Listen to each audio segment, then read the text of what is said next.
Yo, what's up, guys? It's Andrew from ProducerSociety.com. Today, I'm going to show you how to EQ a bass guitar.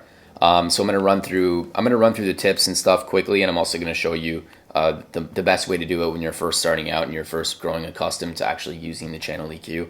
So what I would do, or rather what I did do, and what I would do again if I was going to relearn this process, is that you would, like you got your bass guitar loaded in right here, right? This is my bass. You can kind of hear it right now.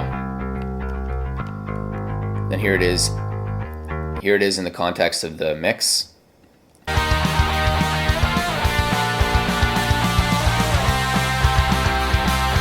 So you have your bass loaded in, right? You got your compressor on, your noise gate, and then I would go down into the guitar like this, and I would choose one of these presets: E-bass EQ, bass boost, slapped bass, electric jazz bass, or upright bass standard.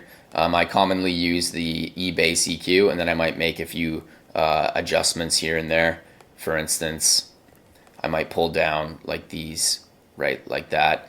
And then I use usually a narrow EQ for attenuations, and then for boosts I use wide Q. So that's normally what I would do. So you can kind of listen to what it sounds like when you turn it on and off, right?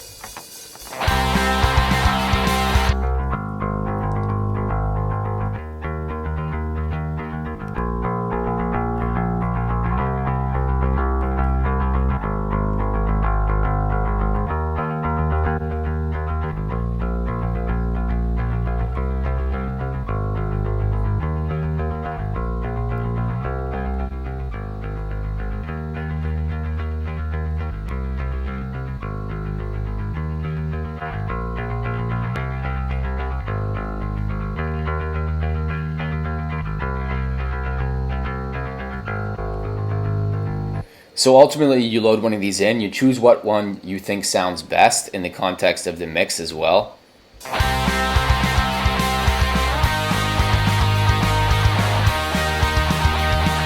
And then you switch between solo and in context, so you know what you're doing.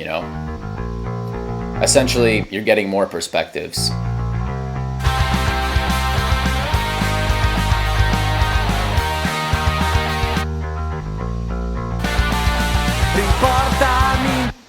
So ultimately, I would also have the gain on. I would have convert to mono, so I'd be listening to everything in mono during this entire phase as well.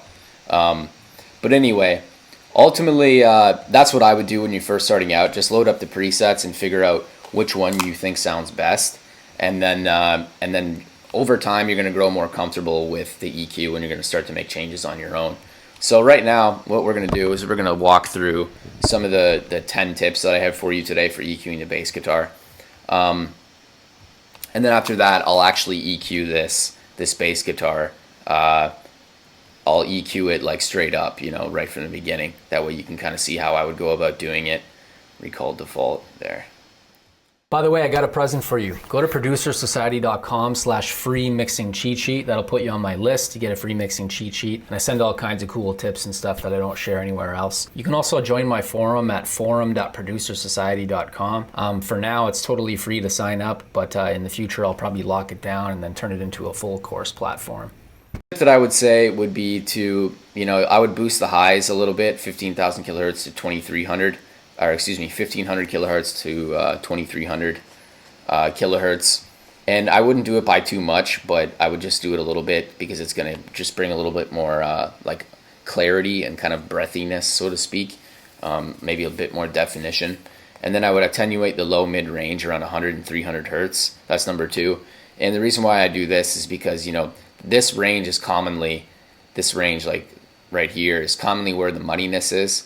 And that's where everything kind of starts to sound a little bad, because almost every instrument has sounds within that frequency range. So it's always a good idea to kind of do a little attenuations in that range, because then you're going to create more room in the mix for everything, right? For number 3, I think I already mentioned this, but when you're doing a boost like this, you use a wide spread, and then when you're doing a cut, you make it more narrow. I find that is the best way to go about it, because if you're doing a boost too, it's you don't want, if you have a narrow boost, it's you're going to end up with like some notes that are way higher than, or way louder or way more defined than others. But ultimately this is exaggerated too, right? Like I wouldn't use a boost that big. Like that's crazy. That's like, yeah, it's a 17 dB boost. Like no. You want to keep it to around 1 to 5 dB, around that range. Same with the Q. Like it wouldn't be negative 18 dB, you know, it would be around 1 to 5. If you're using a slapping bass guitar, you know, you want to cut the mid-range, or in this area, like the upper mid-range. The reason being is that when you slap and pop, like a lot of those frequencies that come with the slapping and the popping of you hitting the strings against the fretboard, you know, those are going to be in this range, I would say, at least from what I understand. So you would want to attenuate those a little bit. Yeah. And then also you want to remember that the kick and bass work together. So what you can do is you can, like, let's say you look at your kick right here. Where's my kick? So here's my kick. You notice how I have the kick and the bass put right together? I've done that on purpose. So you can see my kick EQ right here, right? So I would look at this and it's like, oh, well, there's a huge drop in this kick right here, right?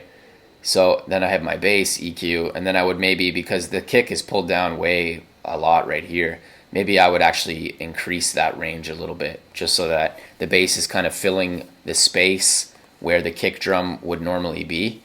You know what I mean? Like it's kind of filling that space and making everything kind of glued together.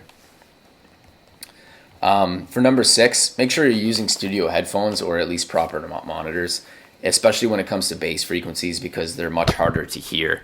They're way harder to hear than other frequencies. So you want to make sure that you have enough information to make a well-informed decision in terms of how you're mixing things. This is a general mixing tip too, to solo intermittently.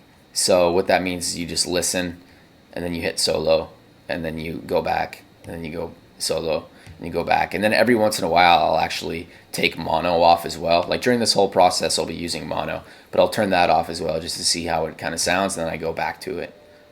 So that's how I would do that.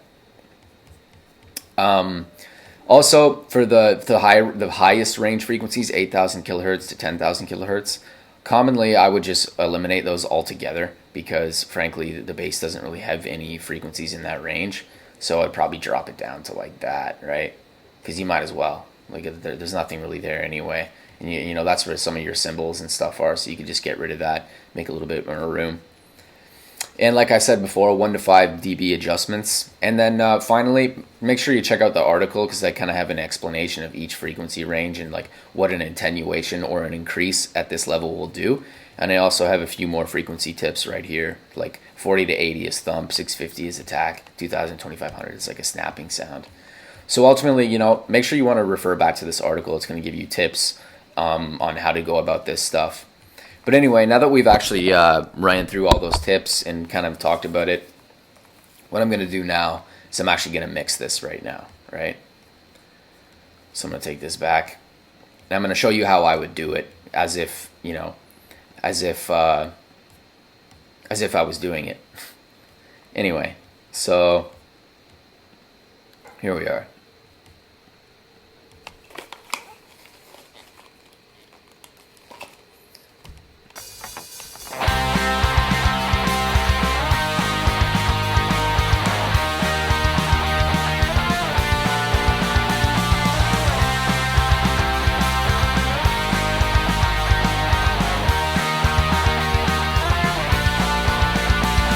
Riportami indietro a 10 anni fa, quando guardavamo le stelle, giornate passate a parlar di te, cercando un contatto più vivo.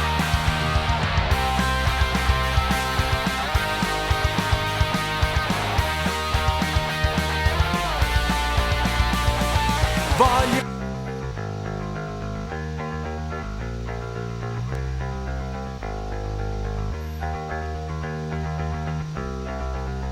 uno sguardo che mi guardi in maniera diversa.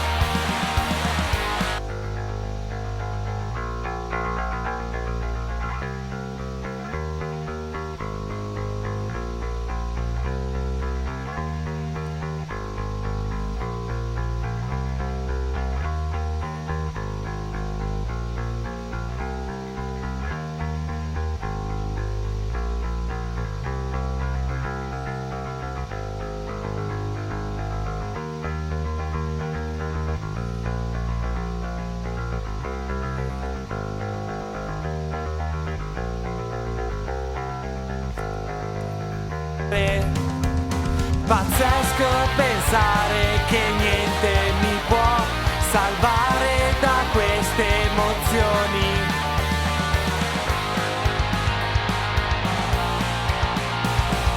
Te ne sei andata perché hai saputo di me.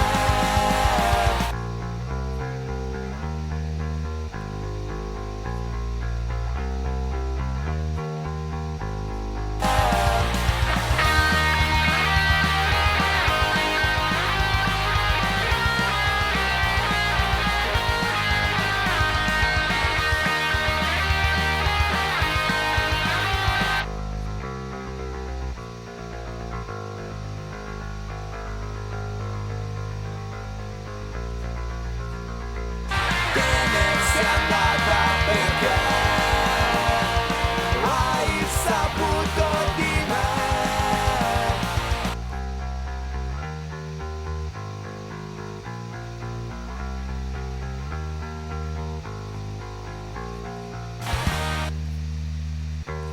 Perché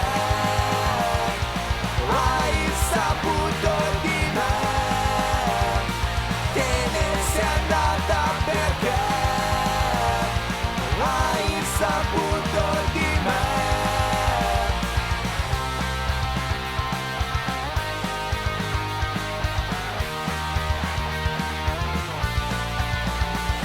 Diventa difficile nascondermi, ma non voglio farti sapere. Pazzesco pensare che niente mi può salvare da queste emozioni.